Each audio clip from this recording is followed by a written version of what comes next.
Today, with computer-generated visual effects, everything is possible. So we've seen everything. If it can be imagined, it can be put on screen. There are so many films where you know the story is a supporting role to the visual effects. A very good evening to one and all.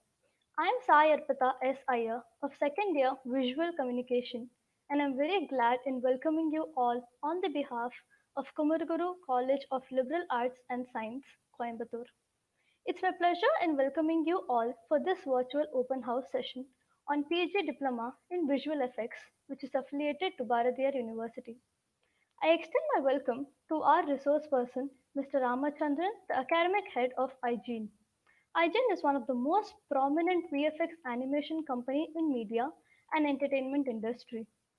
Team iGen have worked for more than 400 films in Hollywood, China, Europe, and India, serving a world-class VFX technology for a top-class production that happens across Tamil Nadu, Telugu, and Malayalam and Kannada industry. iGen has a fantastic experience in Indian cinema with films like Petta, Odiyan, Madhura Raja, Tagaravu, Bahubali, Aira, 2.0, Vishurupam 2, etc. The iGen is established in production field for more than 2 decades.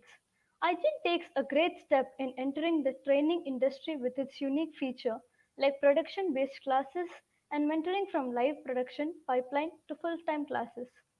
The academic head, Mr. Ramachandran, has 17 years of experience in the field of production and training on VFX. He started his career as a fresher in the role of retouch artist, restoring old damaged films to fresh looking new films. And now, he has worked on more than 70 for both domestic and international movies such as Mughal e Azim, Endiran, Bahubali 2, Spider Man Homecoming, Black Panther, etc. He has trained more than 300 candidates in various streams. Now, I'd like to call upon Mr. Ramachandran to take over the session. Thank you, Arpita. That's really a good introduction, and thanks. Thank you so much. And guys, like I would like to uh, take up from here. Um, yes. So what you're going to talk about here today is about a lot about visual effects, what you're about to see, and how we are going to train in that part, like what are all the important factors about VFX, and what are all the things you might know or you might not know. You can eventually have a very fair look in this particular video, in this particular session, sorry. So we will go into the slide, and so this is a venture which has been, uh, taken care by iGen School of VFX, with a good combination with KCLAs, and we are actually going forward to talk about what are all the key things which iGen is working out, like who we are, what we have done, what we are doing, and all those steps. So moving into the next slide. So iGen.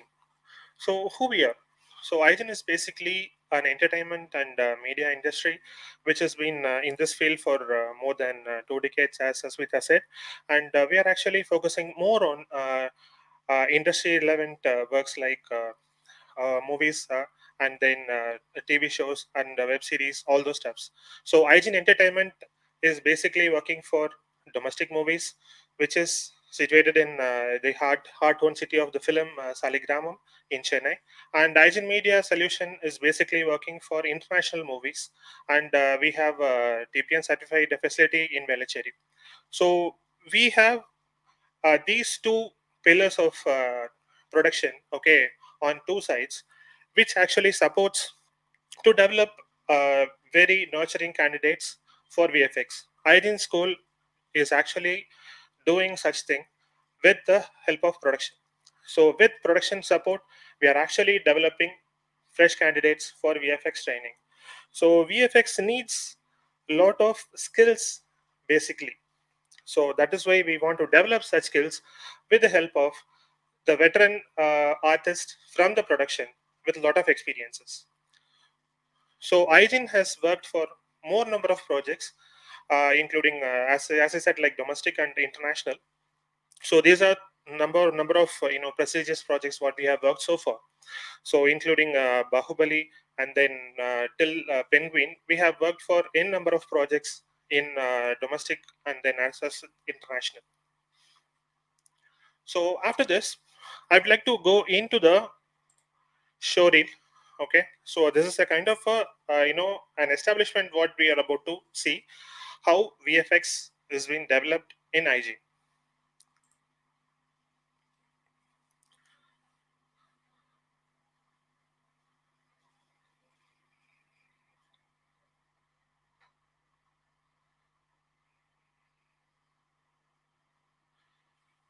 So the shots we are about to see here are some of the most prestigious projects what we have worked with entertainment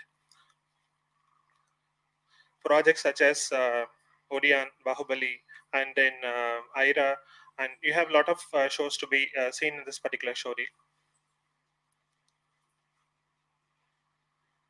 So some of the unique works what we have done is this I project, which we have actually developed a flower garden of around a mountain. Okay, it's entirely been done in CG completely with all those colorings and everything.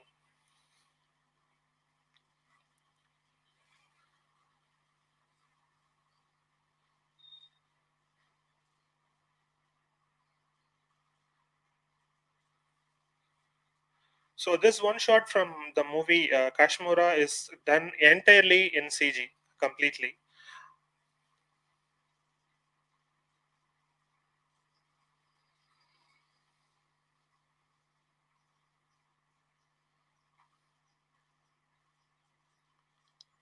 And this is from the movie Ira.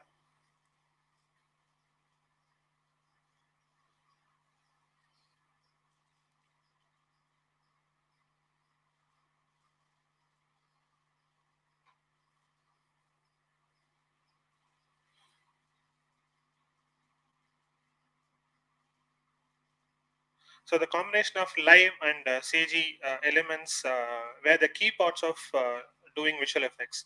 So in this shot, where you can see a part of scenes were being shot in live, and the rest of the city has been developed in CG. So it's kind of a city extension which we have done in complete CG. The same kind of work what we have done for the movie Tamil Padam 2, where you can see the entire city has been completely developed using matte paint and 3D.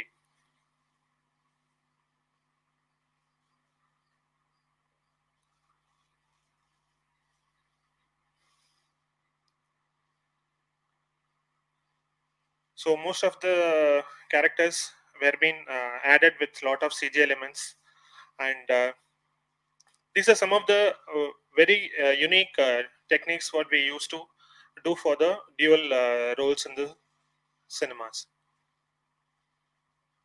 adding new backgrounds for the shots.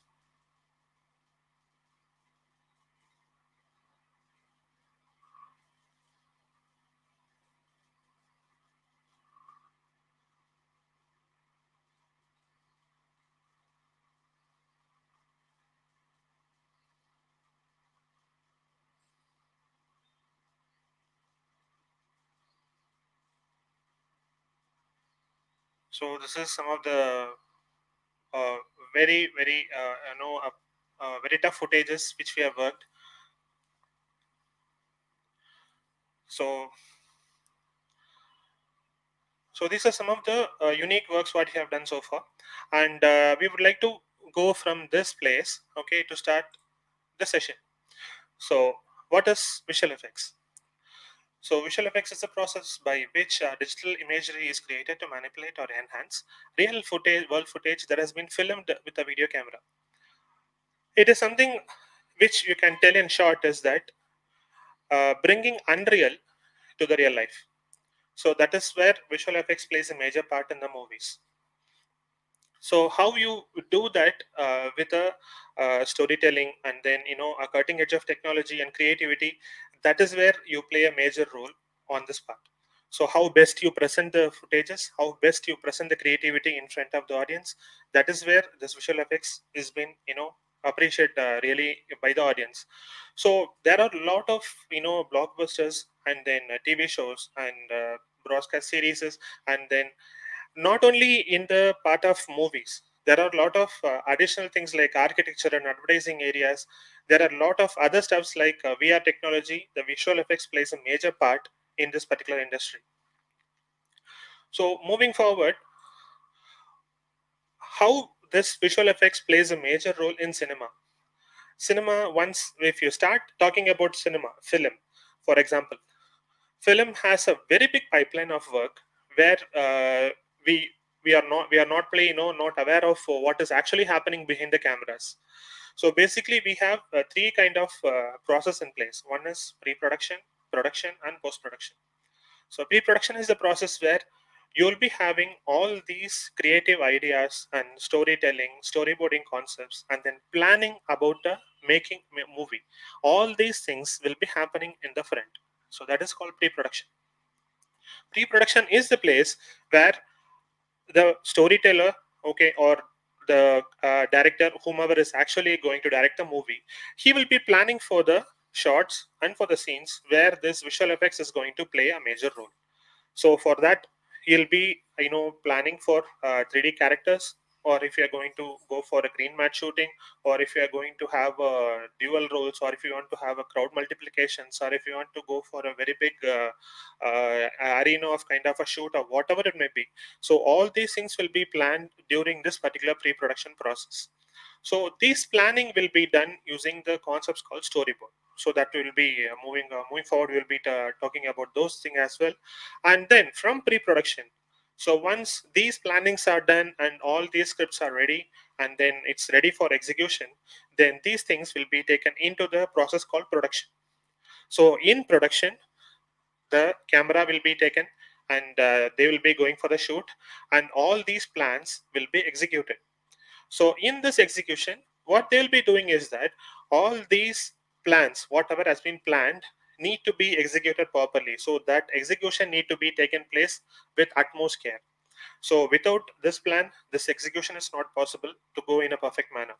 So for that, what this director and the producer will be doing is that I'm talking about the VFX supervisor and producer. So those guys will be taking care of this particular VFX process.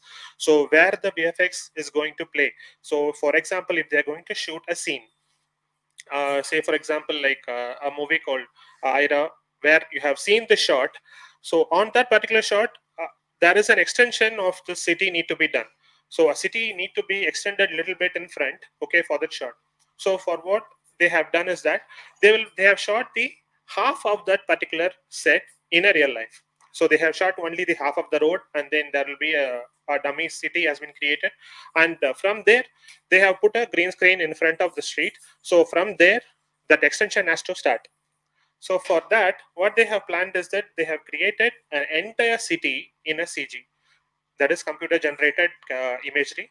So what they have done is like they have created each and every models like cars, trees, and all those shops and everything in CG. So once that is done, the real life camera, what they have shot, has been tracked in the software. So that is match mode by the software, and then with this match mode tracked data, the camera has been created, and with the camera, they'll be taking that particular shot matching to the line. So that is how this plan has been executed. So for these executions, this VFX supervisor, who's playing a major role on the shooting spot. So they will be calling him as a shoot supervisor or VFX supervisor on all categories, like whatever they are comfortable. So that is how this production works. So once all these productions done, and then once they have created all the shots, and then the shoot is done, all those data will be transferred for the post production work. So here they will be creating a concept called EDL and CDL. EDL is editor's decision list, and CDL is color decision list. So EDL is actually based on the edits what the director is actually sitting with the editor and then freezing it out. So all those OK takes will be taken to the editor, and he will be lining up the shots and creates a list that is the confirmed editing list. So this editing list will be taken up to the finalizing of that particular show. So till DA confirmations, this EDLs will be taken up to that place. So that is how this process takes place. So once the post production work starts, these shots will be given in a raw format. raw format is nothing but the short content which will be given directly with the 4K format or 8K format or whatever it may be like. It will be given to the studios to work. So this distribution will be taken care by the supervisor, who's actually going to check what are all the shots they are going to work for VFX, and all these things will be done with eventual departments. So once these things are distributed, it will be given to rotoscope, paint, matchmo, and matte paint, 3D, all these areas. So once all these things are done, so all these works clubbed together will be given to the compositor, who is actually finalizing the shot. So once this finalizing is over, then he will be giving it to the DA department, where the color enhancements will be done. So this is actually a parallel work. Okay, like it should not be like 1 2 3 4. It's all been done parallelly, and once all those works are done parallelly, like the confirmation and DA part will be done at the end, and it will be given for the screening. So production starts with the normal storyboard till screening. This is how the process works. So we are going to see each and every process, how it works, okay, and what are all the areas each and everybody is working, and how best they are working on each and every departments. We are going to see that. So before going into that, how this visual effects has started, its particular history, and then how the evolution of VFX has happened over a period of time, we are going to see that.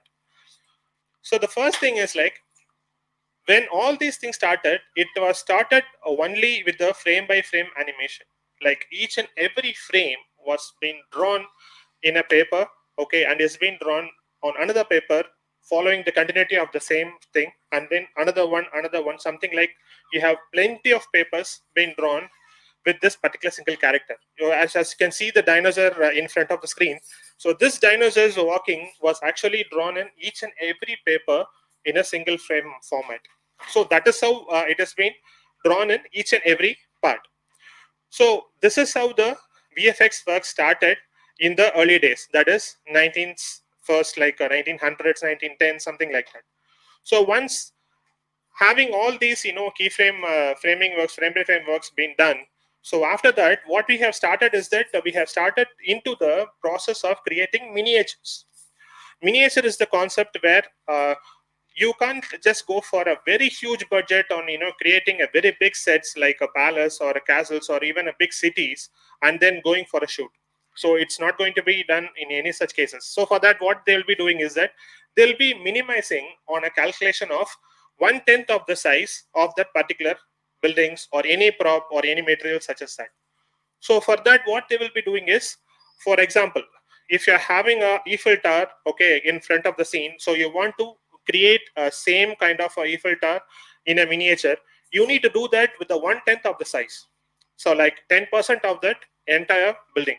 So it will be coming under, for example, like 10 feet or 11 feet or whatever it might be. So with the details, with the tiny details of that particular Eiffel Tower, they will be creating the same kind of thing for the miniature. So what they'll be doing with the miniature is, they'll be placing in a perspective, okay, where the miniature can be placed and the shot can be shot on that particular part. So you can see and you can visualize that it has been shot on that particular place itself. So that is the beauty of miniature works. So miniature has been taken during the period of like 1920s and 25, during that period, and that it has got a very big evolution even today. There are a lot of movies, including Lord of the Rings itself, like Lord of the Rings, and even much more films. It has been taken and forward, and then they are doing right now. They are doing still now with all those miniatures. You can watch the movie called Hugo, where you can see an entire station, entire railway station has been done with miniature, with the rail engines and everything. So that is the place where miniature plays a major role in VFX. And then moving forward from there, it started for the stop motion animation, or even you can call it a stop motion technique or whatever. So stop motion technique is something like you need to place the character with all the rigs, and then you have to click a frame, and then you have to move it, and then you have to click a frame and you have to move it. So that is how you have to go for frame by frame of moving it, and then you have to animate. So this needs a lot of planning and then precision in place to make this thing work, because there is a interaction between that stop motion character and the live character in the scene. So it is not that easy to animate along with the stop motion character. So it's very, very difficult for the artist to understand the stop motions movement and then all those stuff. So it needs a lot of planning in place. So this is a kind of a technique which they used in the late 60s. So for that, they have did lot of homeworks, like lot of takes have been taken, and you can watch a movie um,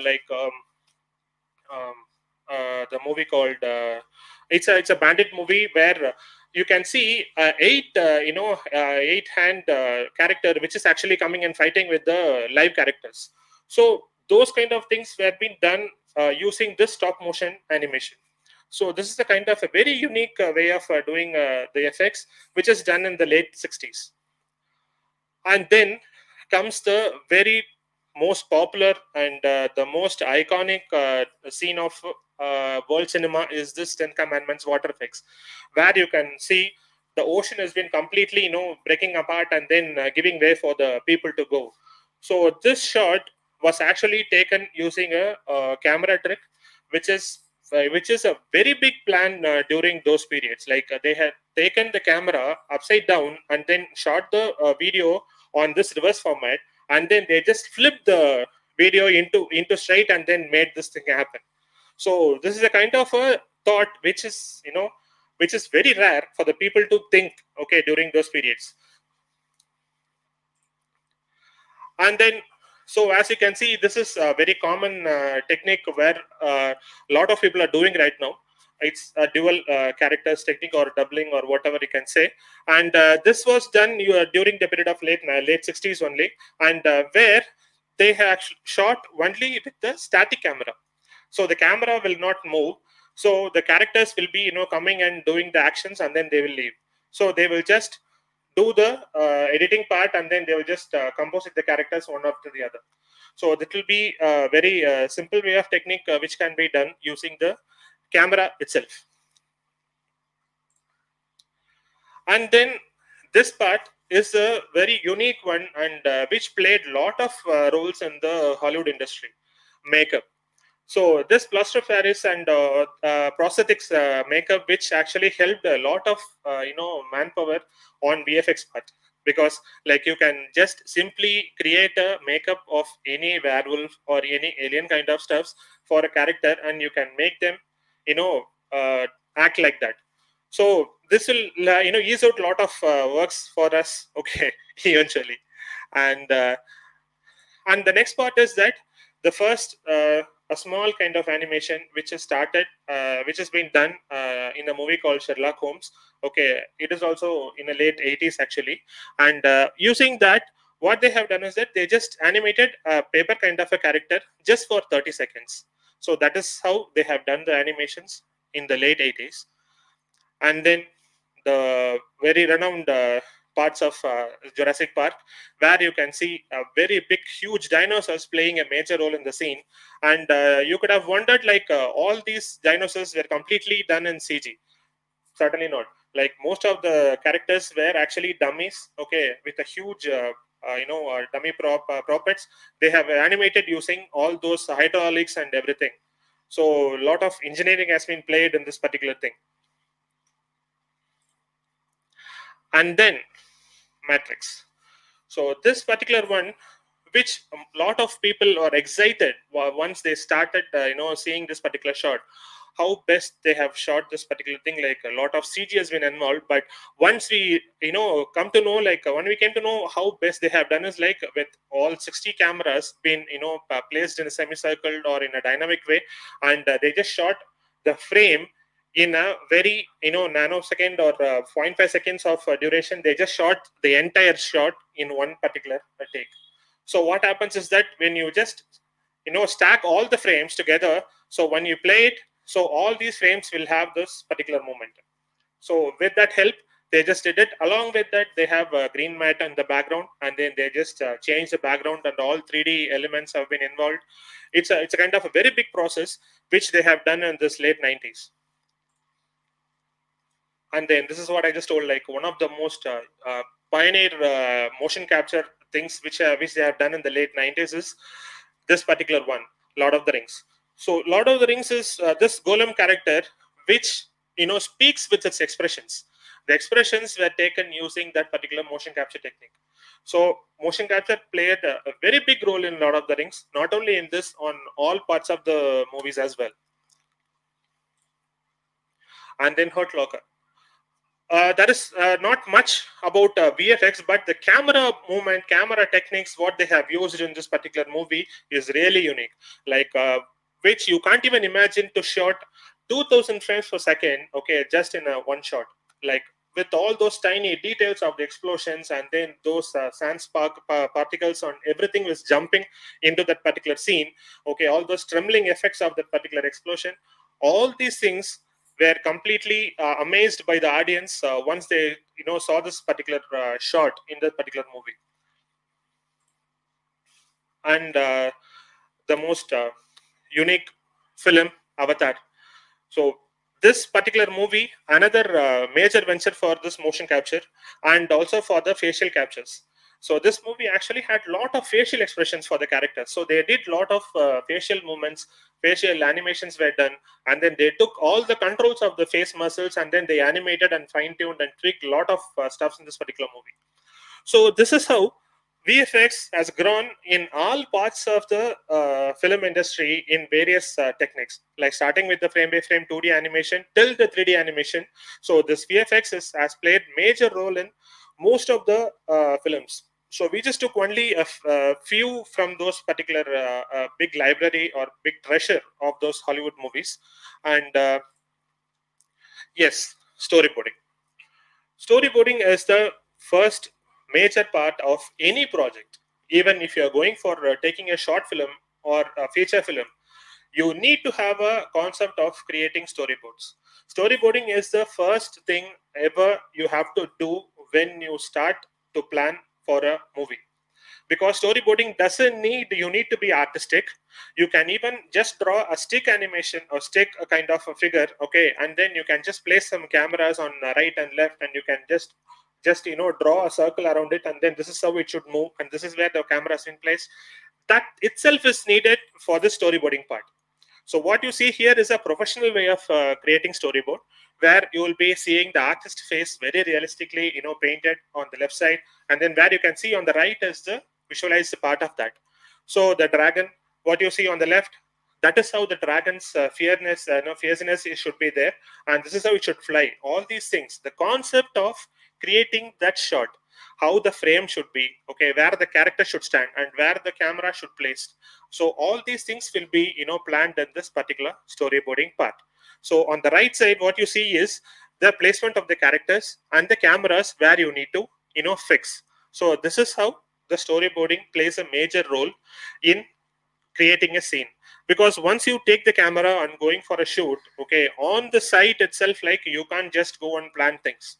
So that is not at all possible. So you just need to have a plan and paper. So if you just go to the site, go to the shoot part, so you can just start with the plan and then you can go for the shoot. You can give the storyboard to the cameraman, so the camera need to be placed here, and you can give the lighting part to the light person, so they can place the lights, and you can give the storyboard concepts to the artist so they can start acting. That's it. So that is how you can plan all these fundamentals while going for a shoot. So storyboard is the key for any movie or any project, whether it is a low budget or a high budget, whatever it may be. VFX. The basic part of VFX is rotoscope. Using this rotoscope, you can do wonders, because rotoscope is the fundamental where you need to have the knowledge of creating this roto on various parts, because roto plays a major role in movies, basically, because most of us could have seen a lot of movies being shot in green screen, and just click of a button, the green is goes, and then you can take the character out and you can place him somewhere else. Yes, those are myths, seriously.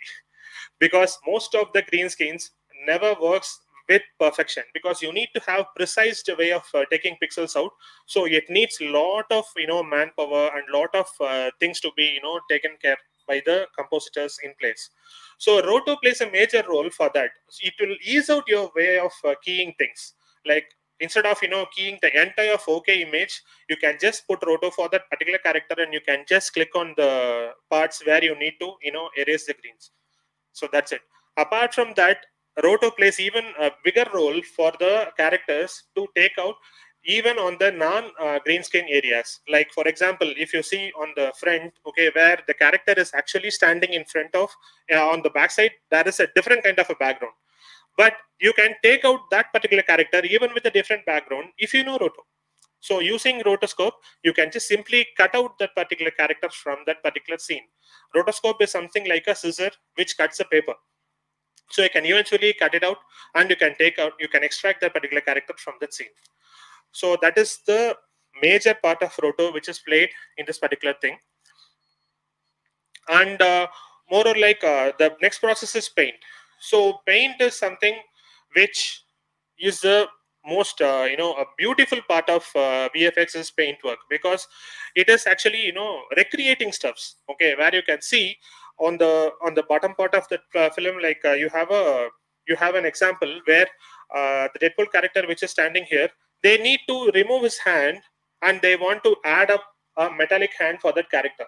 So with the original hand, you can't just replace the new one with that. So for that, they need to remove his hand. So while removing this hand, you need to recreate the texture, what is there in that part. Okay. So for that, what they have done is they have just removed this hand and they have recreated this entire texture of that particular character.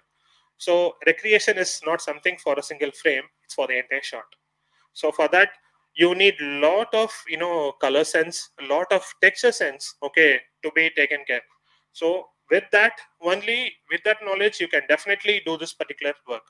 So paint is something which is a very unique process, which you can just like that, you can just think and do the work. Like it's a very big process in place where a proper skill set is needed. So you need to do a lot of practices, you need to do a lot of homework for that, and then you can definitely give this quality of output seriously.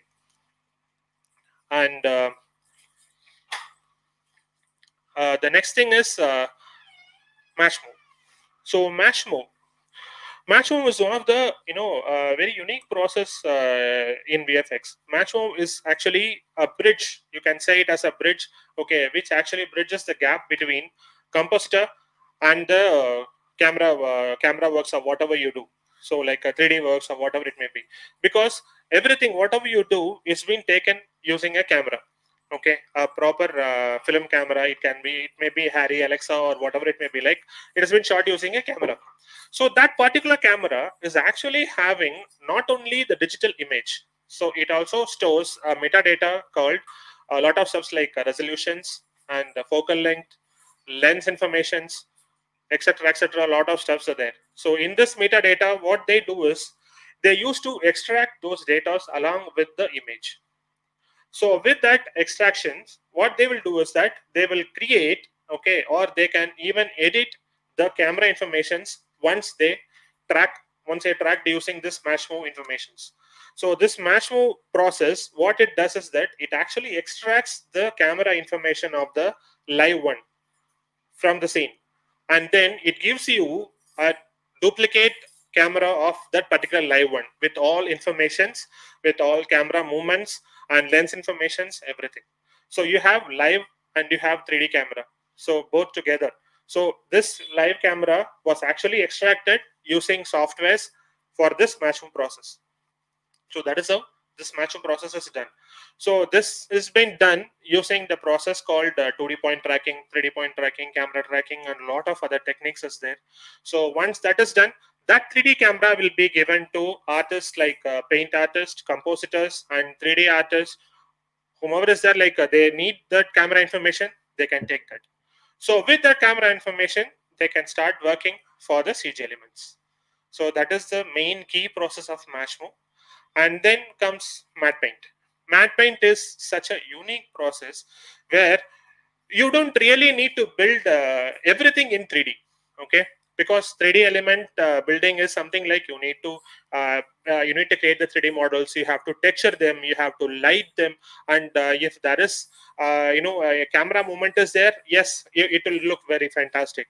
But if it is going to be a very long shot, okay, and not much camera turnarounds or orbit is not there, so you can simply do a math, like you can simply draw the background, okay, using this matte paint process, and you can just place it on the background.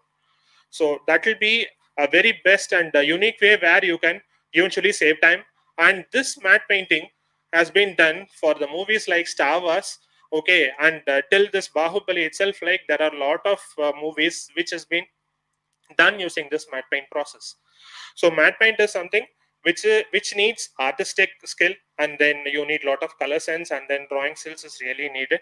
So if you have lot of practice on drawing, and then if you know the perspective skills, okay, perspective is very very important for matte painters, because the height and then the camera angle, how it places, and if you want to match the real life footage with the matte paint, and you need to know how best the camera angle has been placed. So for that, perspective knowledge is very very important. So for that, you need to know how best you can do that. There is a simple example on the left side, in a black and white image, like where you can see that particular image was actually shot in a two ways. Like one is there in this particular thing, okay, where you can see there is a glass which has only the top of the castle, only this tip of the castle, and then the other one is the bottom of the castle which is there. So what they have done is, like, they have just drawn the rest of the castle which should come on top. So the rest has been there. So what they have done is, like, they just placed a camera matching the perspective of that glass and the background to match them together. So with this, you don't need to build the structure on top. You can just simply just place the mat in front and then shoot the thing, and then club it together and compose it using your camera itself. So this is the very traditional and old technique of matte painting, which has been used in lot of films. Even with Star Wars, they have done this, and lot of movies they have used the same technique. And concept art or visualization. So visualization is something which most of the matte painters does, and matte painters can do this visualization and concept art. But concept art is different from matte paint. Matte painting is something which will be done for a existing one, or you can do for a new one. But concept art is something what you are about to visualize. Like if you want to create a 3D environment, such as, like, for our example, if Avatar is going to be shot, without visualization you can't even imagine the Pandora, how it should look. Pandora is just a name, but what is actually behind Pandora? What is the, what are all the things are there? Like those floating rocks, and then those creatures which are flying. How you can visualize them? So for that, this concept art helps the directors, okay, to bring out their imagination outside, okay, and you can see it in the screen. So for that, this concept art actually visualizes, okay, the director's visionary in front of our eyes. So that is the main key of this concept art, which is which has been done while doing the storyboard itself, because storyboarding is the process which is actually done before shooting. So the same thing for the concept art, this will also be done before the shoot itself, so that the director will have a very big perspective on his eyes, so that, okay, so this is what I'm going to do, and this is how the scenes need to be done. So these concept arts will be given to the 3D artists and CG artists, so that they will start working on it. Yes, assets or 3D or whatever. So 3D is something like it is an additional part. That is why it has been called as asset. So because, like, for a movie, say for example, like Lion King. So this Lion King movie, what they have done is, like, they have created, okay, you could have imagined, like, they had just shot some of the forest parts in live, but 90%, 95% of the movie has been completely done with 3D, because, like, they just shot everything, okay, everything in CG only. So they just did all those trees, the fertile soils, and then all those grass and leaves, and everything has been done in CG, and it has been done with realism. So that is why it has been called as asset, and the asset actually been done using only in the 3D part. Like 3Ds or the major parts of movies where you can You can't even imagine some of the things in the real life. Say, for example, this Mahidmadi, palace, which is actually on the top of the hill. It has a waterfalls, okay, which human can't even climb. So those are some of the visualizations which we can't even imagine, and we can't go and shoot in live. So for that, this 3D helps. So for that, what they do is like they used to do it in 3D, and they'll be creating everything, and then they will be texturing them. Texture is something like to paint. So for example, if you just create a statue, okay, using a cement, it will be a raw kind of a statue which will doesn't have any life to it. So give a life to it, you need colors. So the color applying for that particular thing is called texturing. So the textures need to be applied for that, and then a proper lighting. It should be on a daytime, or it should be on a night, or it should be on a midday, how you should look. So for that, you need to have a lighting in place. So that lighting plays a major part in that. So something like this 3D element consists of lighting, texturing, and this animations. All these things club together. This 3D part is playing a major role in movies. Say, for example, this rotomation process. Rotomation process is something which is related to animation only. Animation and rotomation are both are having a equal balance in place. Rotomation is something where you will be tracing a character, okay, and taking their movement, okay, extracting their movement and giving it to another one. Or if you want to add upon, say for example, in Iron Man's that nano suit, okay, on Avengers, that's a nano suit which is actually coming out from nowhere. So for that, what they have done is like they have just did a rotomation for the entire body of Tony Gray. So for that, what they have done is like they just created the bone setup of Tony Gray, okay, and then they created a mesh around him, and then they animated the character, okay, along with Tony Gray's movement. So with that movement and then all those suits coming out, for that they have created his entire body, and then they have animated it. So once the animation has been done, it should match with the movement of the character live. So for that process, they have named as rotomation. Rotomation is the process where you need to match the 3D character's movement with the live one. So it should not even split out even a little bit. Otherwise the suits will not match, and all those textures and everything, like there are a lot of technical difficulties which will be facing it out. So for that, they need very very precise way of animating characters in that. So rotomation is very very familiar to animation only. It is not much difference at all, but for this you will be doing in for live characters. So matching a live character with the 3D one is called rotomation. And same like lighting. So lighting is one of the very important and beautifying factor for a 3D element. So because say for example in Harry Potter, you can see the characters which are actually traveling in the castle, and then going forward, like there are a lot of photo frames which is actually having a lot of facial movements and then talking and doing things. So with this all, like the original live character, the Harry Potter character actually matches its lighting along with the wall, along with the characters and everything. That is a 3D character which is actually playing a very big funny role in that particular movie, where you can see its color and lighting which is actually matching with the live one. Say for example, Golem character in Lord of the Rings, and you can say much more, lot of characters like that. Even with Thanos, even with all those characters, where you can see a lot of lighting has been playing a major role on matching with the live one. And then for FX, FX is something which you can see in our normal daily life, like rain, waters, smoke, fire, dust. All these things are called as debris, and you can see the yeah, we can call it as a particles also. Like so, you can see this in our normal way of living. But to create that natural effects, you need this effects. Okay, you need to learn this effects, because FX is the major part for creating those things. So you have a lot of software so that you can do much more exploration in that particular thing, because FX is the most unique thing where the reality plays a major role in this. Because for animation, you can say 2D animation is something different, cartoonistic and fun oriented, 3D animation is something very realistic, and then which is very very environmental and environment oriented. But FX is something, it has to be a presentable way, like the gravity should be there, that weightage should be there, the atmosphere FX should be there. So if you want a bottle full of water to be dropped in a place, it should drop with the weight of that bottle along with the water's weightage. The same way, if you are dropping a empty glass, it should feel that empty glass.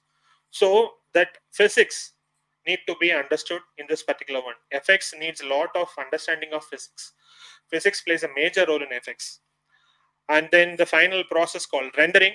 Rendering is the one which is actually the finalizing output, and it is there in all processes. Even Roto has rendering, Paint has rendering, and 3D has rendering, and DA has rendering. All these things. Rendering is the process of getting the output.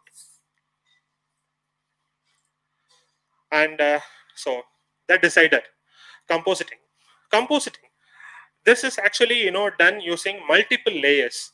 Layers means like one stacked on the top of the other. So like you have to have a lot of layers in place.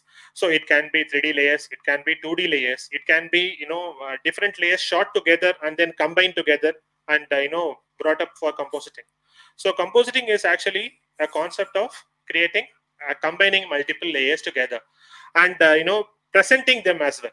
Okay, presenting them in a very beautiful manner, beautifying manner. And on the right side, what you see is like a shot has been taken in a studio with a green screen on all the sides, and that particular shot was actually extended using a 3D element, and then that 3D has been rendered with textures, and a proper lighting has been placed, and where you can see the final out actually looks like they are actually sleeping in a mountain. Okay, so that is how the compositing plays a major role on finalizing things. And then some of the unique things what in the recent past people are actually focusing is VR, virtual reality, and stereoscope. Stereoscope actually it's a very big thing. Like you can take stereoscope shots using 3D rigs. Like two cameras will be placed, okay, like two lenses which is be placed in the rig, and then that rig can be moved aside like that, and it can be taken in one particular shot, like left and right. So those two shots will be taken into the scene, and those will be clubbed together, and then you can see a visualizing like one will be seen in left and one will be seen in right. So that that conversion point is called like that place is actually called the 0 point. So where you can see the depth in front and on the back side. So that is how the stereoscope plays. Stereoscope you can see using glasses, like you have two type of glasses, like active shutter and passive shutters. So active shutter is actually battery operated. Passive shutter, what you see in the screens, like in the silver screens. So VR is the process which is actually playing a lot of commercial uh, roles in this particular one, because once you start going for an online shopping, if I just go for Lenskart, you can wear any sort of glasses, and you can just move your head around, and you can see whether it fits you or not. So that is VR. Okay, and that is like VR, where you can actually interact with the things. Okay, you can even tell that as a MR also. Okay, and augmented reality is also playing a major role in this. And VR, where you actually wear a glass and you will enter into a zone where you have a virtual world is in front of you. There are a lot of games which has been done in virtual reality, and there are a lot of scenes, and then you can even go and see any real estate buildings, and then you can see home, and you can even go and see some infrastructures using VR. And there are a lot of stuffs which is running around in the name of VR and AR. AR, augmented reality, is something where you can interact with it, and where you can see. I have seen a presentation called like there is a visiting card which you just scan it using that element, like you can see a mission is coming up on the top and then running. So which is actually presenting their product, okay, using just a card. So that is how these realities are playing a major role in our daily part. And DI. This is the place where this beautifying part is done. So how the cinematographer needs the output, like what kind of a coloring he needs, what kind of visualization, like how best this color should be, like if he needs it should be in a very warm feel, or if he needs in a very cool feel, how you want that particular shot to be done. So all these things will be done in this particular process. So DA is the part where this actually starts with the pre-production itself. Like in pre-production itself, like they will be start doing this, and once in production, the CDL which is taken till this place. Like CDL will be given only the editor confirms with the cinematographer, and this is kind of a LUT what I need, like the lookup table which I need, the color sense. So that color sense will be brought till this DA process, and this DA process will be finalizing that, and then that will be given for the screening. Okay, so PG Diploma in Visual Effects. So what we are actually going to learn in this thing. So how best we are going to do such things with the collaboration of a production unit with this affiliated university. Industry tie-up. That is the most important thing which everybody needs right now, because there is a need of a skill set in this place. So that skill set, the proper skill set, needs to be given by the experienced people. So for that, you need an industry person to tell you what is right and what is wrong. Next is industry production executives handling the session. Industry executives is nothing but like the artists who are having more than 7 to 8 years or 9 years of experience. Those people will be coming and giving the sessions for the artist to understand the concepts of visual effects. It can be roto, paint, mashmo, comp, 3D, etc., etc. Case studies from industry projects for students' lab work. So this is a kind of a thing which you can't get anywhere else, because case studies from the industry, the shots which has been worked in the movies in the earlier stages, those files, those projects will be given to the students to understand the kind of a work what they have done in production. So curriculum is industry ready. So already, like I just told you, like the curriculum what has been designed for this particular PG diploma is to understand what the industry needs. Industry's need has been completely implemented in this particular diploma, because you can choose what is right for you. Like if you want to become a road artist, yes, you have an option. If you want to become a paint artist, yes, you have an option. And if you want to become a 3D artist, yes, you have an option. And if you want to become a producer, yes, it is there, VFX producer. And then you can even meet and discuss the things with the professionals. So we will be bringing out the professionals in place, and they will be giving you a lot of gyans about the VFX, and then they will be discussing a lot of things, and you can clarify and you can share things with them. And international opportunities on intention. This is something which is another unique part of this particular thing, because there are a lot of industries who are looking for fresh talented people, fresh skilled people for VFX abroad. And practical oriented classes, yes, it is 100% practicals. Like theories will be to know about the process, okay, how you're going to adapt to that particular process, and what are all the process you'll be learning. All these things will be taught in the theory part. Other than that, you have to practice a lot. So this VFX process needs lot of practice. That is mandatory for everybody. And system and softwares are industry standard at college lab. So what we are about to give you is a platform which is used in the industry, which is used by the professionals in the industry for production works. So that itself fulfills the entire requirement of the standard. And the studio visits, yes, the students are almost like welcome by the studios to come and visit our place, and then learn a lot about productions and the process about the productions, and then VFX, everything. So they can even understand how the studio functions, and how best they are delivering stuff for the clients. And certificate by the Bharatiyar University. So I think this is the one of the unique certification which is given by the university in all aspects, like for visual effects. Visual effects has been a very big dream of most of the candidates, most of the freshers, like how best I can be a visual effects artist, and what are all the areas I can survive, and what are the things I can learn, and how best I can be a part of VFX arena. So for that, you need to be recognized with a proper certification. So Bharatiyar University is doing that. So this has been certified by Bharatiyar University.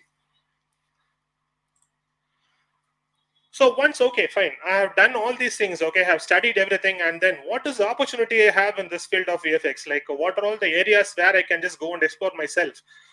You have plenty.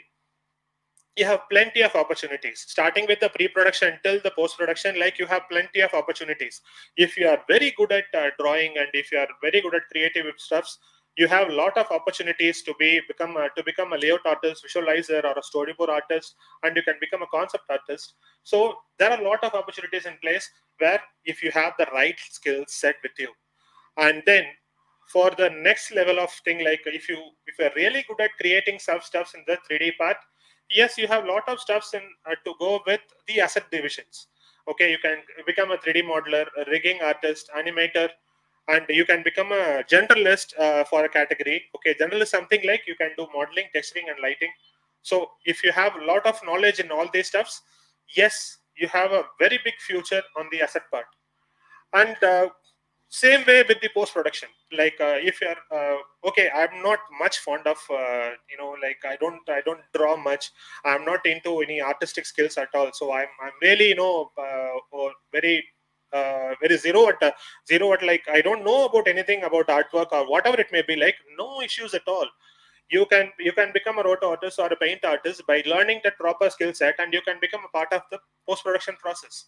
You can definitely develop a skill set, and you can become a junior artist at the start, and then you can become slowly, and you can develop your skill sets from low to mid and high, and you can become a lead. So you can develop your skill set within 3 years of time, and yes, you can become a VFX artist in the post production process as well. So, and then without any knowledge, like, okay, I'm not into any systems works, I don't work for systems, like, I'm really fond of working like a manager or something like that. Yes, you have an option for that as well. You can become a VFX producer or a line producer, where you can deal with clients, and you need to know a little bit about VFX, because, like, if you want to deal with a client, and if he has something about the technical part of your team, how best is your team, and how what are all the strengths and weaknesses of use. So you need to understand, you need to answer those questions. Without technical knowledge, you can't do that. So for that, you need to know a little bit about VFX, and then you can eventually become a line producer or a VFX producer. But moving forward to that position, you need to coordinate first. So the production coordinator is the first job, where you can coordinate with the team, coordinate with the artist, and then get things done, and then understand the process of delivering to the deadlines, and understanding about the artist technicalities, and then client deadlines and everything. Eventually, you can become a line producer. Slowly, you can become a VFX producer. So that is how you can grow in that particular field. On the non-technical part, non-technical part also needs a little bit of technicalities. And then, okay, so I have done a lot of stuff. So, okay, after 10 years or 15 years, what I'm going to be, or even after 7 years or 8 years, what I'm going to be. Yes, you can become a lead. If you are really skilled, if you can attain any sort of complexities and work, you can definitely attain the lead position, and you can even move into the head levels. So that is possible. And this is a creative industry, and where technical people and non-technical people can work together. So this is a kind of a unique thing which you can't find in any other industries, where engineers can work in this field the same way any graduates can work, or even non-graduates can work. So that is how this field works. This works only with the skill set, nothing else. So you need to develop the proper skill set, and this particular process needs a lot of practice, and you need dedication, and you need very good focus in this particular one. So now we are open for Q&A. So any questions related to this, or if you're having any sort of doubts in your head or anything else, like, you can always post your questions, and we are here to answer for that. you, sir. Thank you. It was a wonderful session, sir. You just gave us everything that is required for a person to get into that field. So we have some questions like like uh, sir, how can we compare VFX industry with other industry on salary, timing, going up in the profile? Sorry, I can't get you. Like, could you please repeat again? Yeah, how can we compare VFX industry with other industry on salary, timing, and going up with profile? Um, it is any other industry means, like, if you have any criterias, we can discuss about that, because uh, VFX industry is something relevant to any industry of sort, like where you have 8 hours of job or 9 hours of job. But in this one, being into a creative industry, it has a lot of works to be done.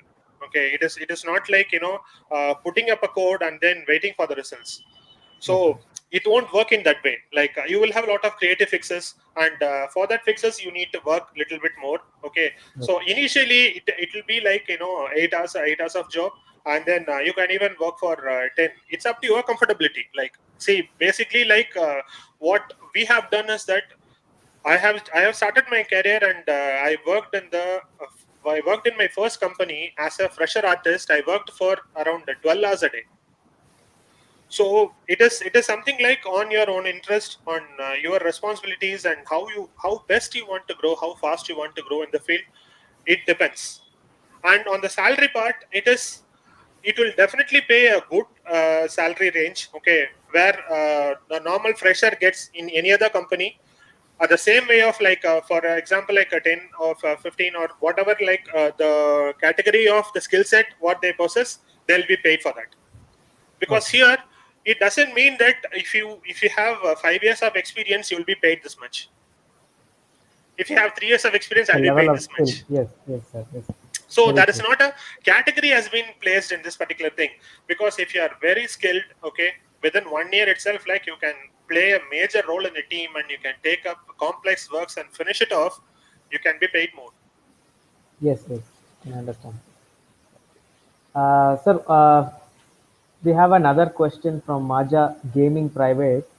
He asks is, how do freshers shine in the visual effects field, and Okay. what will be their work culture in the visual effects industry?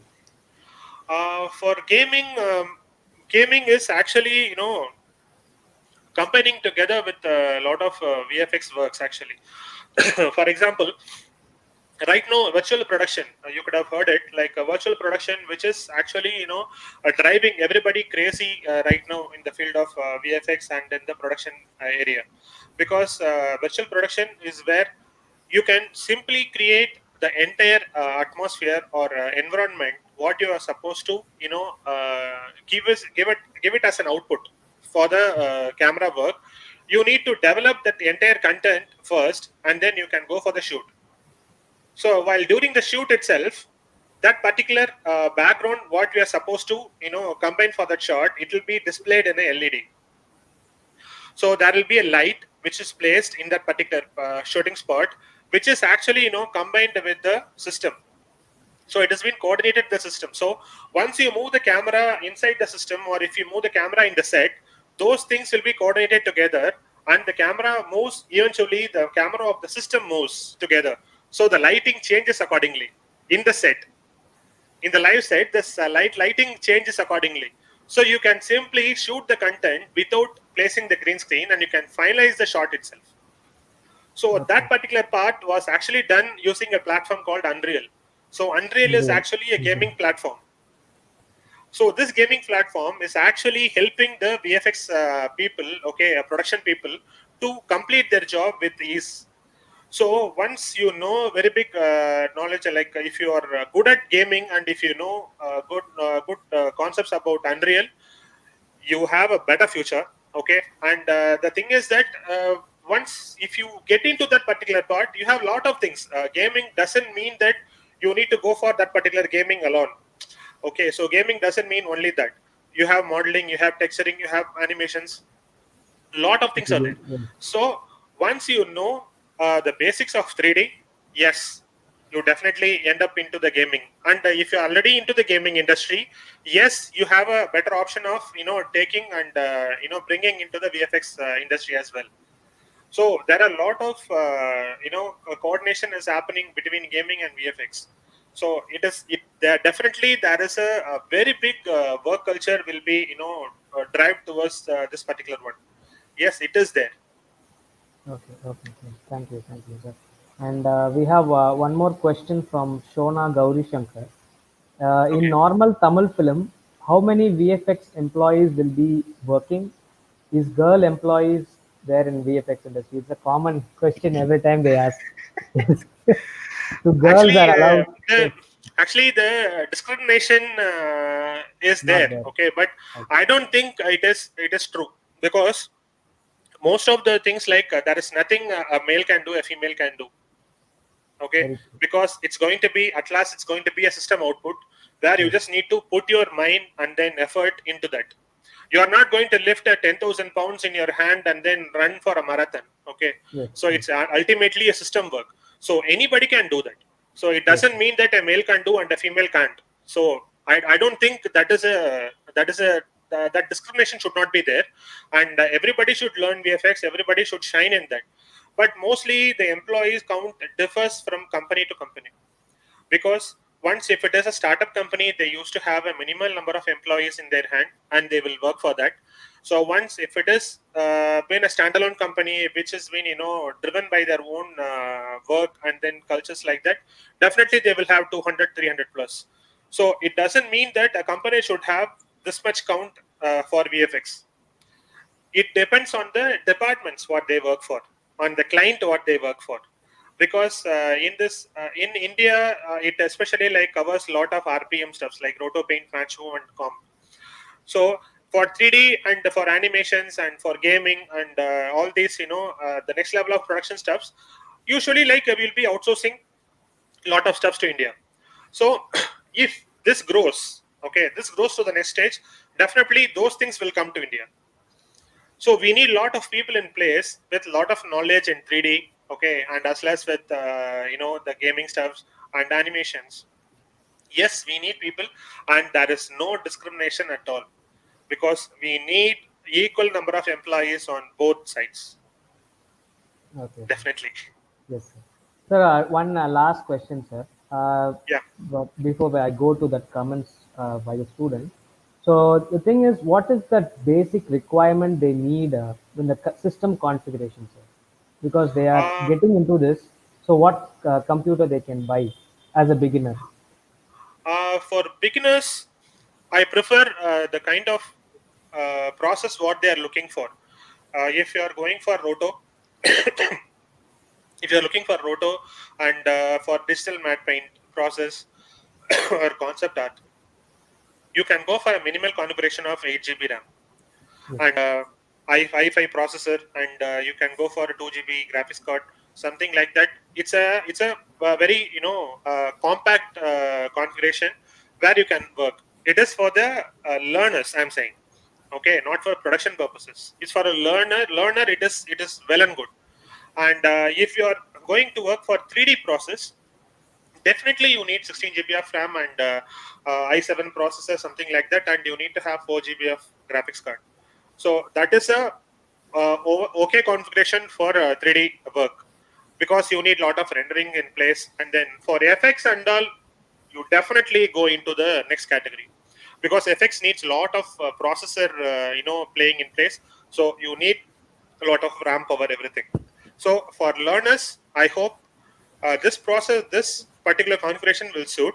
And if you are going for the next level of work, like for example, if you are going for production purposes, definitely you need 32 GB, more than that, and then you need to have a Xeon processor and a proper graphics card in place. So that will be an apt configuration to work for any production purposes, yes, sir. starting Yes, level. sir. Yes. Another question is, how many frames per second used for Avatar movie? Uh, it's a kind of a It's a big question. Yes.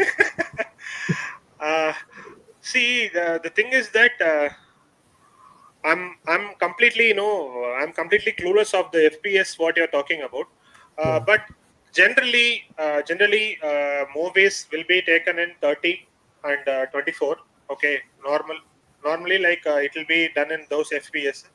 And if it has been shot in different FPS, like we can definitely just go and explore that as well.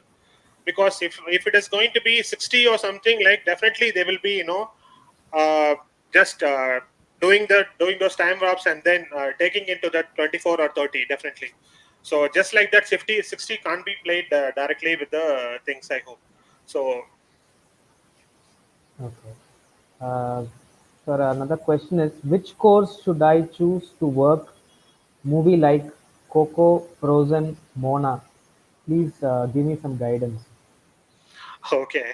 Coco Frozen Mona, fine. Yes, uh, See, for this you need to have artistic skill because that is a 3D movie. But the storyboarding part, which has been done in 2D only. Okay, even though it is a 3D movie, the storyboarding was done in 2D only. So for that you need to have a little bit artistic skill, where you need to be precise of drawing the characters. So expressions should talk. In animation movies, expressions matters a lot. So it doesn't mean that if you're really good enough and then you can't bring that expression from that character, then there is no meaning of doing that art itself. yes, yes, So you need a lot of patience to create that expression, and you need to practice a lot about expressions. There are a lot of facial expressions, and then you can do it with your face itself.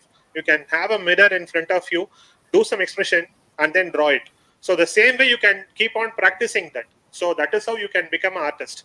So you need to know about your face muscles and how it reacts, how your expression speaks. Okay, so expression should speak. So that is the first criteria for anybody who is actually willing to go for 3D animation or 2D animation or whatever it may be. So for this, I think you need to understand a lot about 2D drawing, anatomy drawing, and then those sketches and everything. So that is the basic fundamental. From that, you can develop and you can reach the production level of experience with that. okay, sir. Okay, sir. So that is very good, sir. And thank you for answering it very precisely, sir, with a lot of examples. I think the participants are very clear with what the questions that they have asked. And so we will come to the concluding of this session, sir. Yeah. And yes, So I think like I would like to thank KCT on behalf of iGene School, okay, for providing this opportunity to explain about VFX for the students and to make them understand the process in a very precise manner. Like I hope I have cleared most of the doubts and clarifications what everybody should have. So yeah, if even more is there, and because doubts arise in your dream, so you every will time. definitely when you close your eyes, you will get a doubt. So if something arises like that, we are open for everything, and we are ready to explain everything. Okay, and thanks once again from iGen School for making this opportunity. And thanks KCT, Arpita, and Ibrahim. Pranav, Okay, Pranav, Pranav. Yes. Pranav, yeah, okay, Pranav, yeah, So, I take immense pleasure to thank our speaker, Mr. Ramachandran, for spending some time with us and yeah, welcome. imparting such deep knowledge with us about VFX. Thank you so much, sir, for including us in your busy schedule. Uh, Huge thanks to the management for providing us with this opportunity of a virtual open house session. Lastly, a thank you all to all of those who joined in the house to show their enthusiasm and zeal. Class is also offering a wide range of diploma programs suited for a wide range of audience groups. Our college has organized few more virtual open houses sessions for other diploma programs as well. Kindly register and do circulate to others who might be interested in our diploma programs. Thank you. Thank you, sir. Thank you.